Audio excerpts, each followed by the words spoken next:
I need a board. You have a board?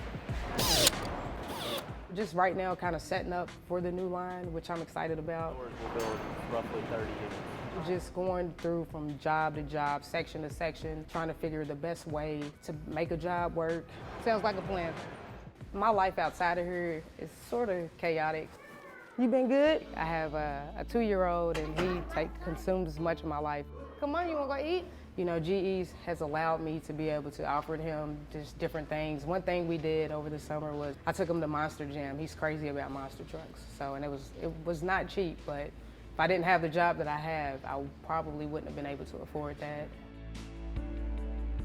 We went to Florida over the summer, things that I wasn't able to do before I started working here. There's so much opportunity here, so much room for growth.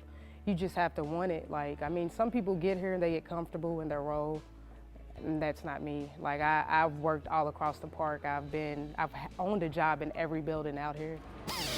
I give myself 2 years. In 2 years, I plan on being an ABO, which is area business leader. And then from there, I plan on being a BO, which is a business leader.